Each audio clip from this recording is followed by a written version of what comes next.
The day after the president's first State of the Union address, today top administration officials sat down with our own Brooke Martin to discuss the president's plan. Brooke joining us now live from the Capitol. And Brooke, I understand it wasn't just officials, but the president himself who you sat down with. Yes, good evening, Phil. That's absolutely correct. The president invited me along with about 9 other local journalists inside the Oval Office this afternoon.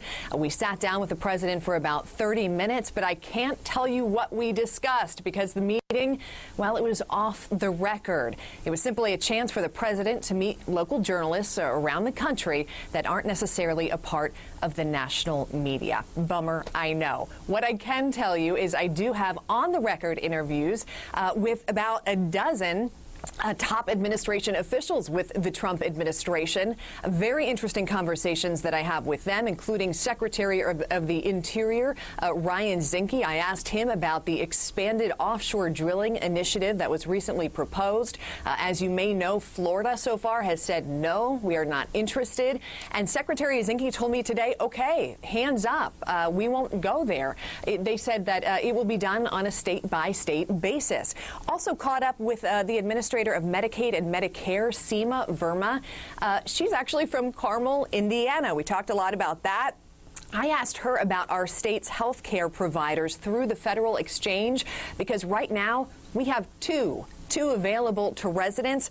She told me she is personally working to reach out to providers to get more options for residents as the administration continues their work to overhaul Obamacare. You know, I met up with a few, probably a handful of Hoosiers who now work in the White House. I spoke with top advisor Kellyanne Conway. She is not from Indiana, but I said, is this a coincidence? And she said, absolutely not. She said, in fact, it all starts with our former governor and current Vice President Mike Pence. Take a listen.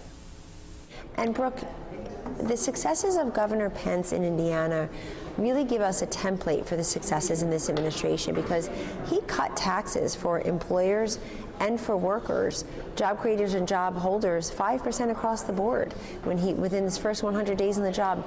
He brought back manufacturing to Indiana. He came up with a very innovative third way solution for Obamacare, the only governor in this country to get that waiver from the Obama. And another Hoosier that I caught up with today is in his 3rd day as a health secretary. That is Alex Azar. He lives in Indianapolis. Coming up at 6 o'clock, we're going to talk with him and hear about how the job is going so far, as well as a main part of President Trump's speech last night that will ultimately rest on his shoulders. Phil? Oh, okay. Looking forward to that, Brooke. Before we let you go, though, you've been at the White House all day long. What was it like? And was there anything that you didn't expect that maybe surprised you? Yes, man, I was just trying to take it all in. There is so much to see and do. But I would say the thing that surprised me, maybe was unexpected, was how small some of the rooms are that we see on our televisions every day. The press briefing room with the blue backdrop, you know, the one Sarah Huckabee Sanders speaks from the podium at. It was a lot smaller than I expected. It only fits, you know, a couple dozen people in there. Everyone's kind of crammed.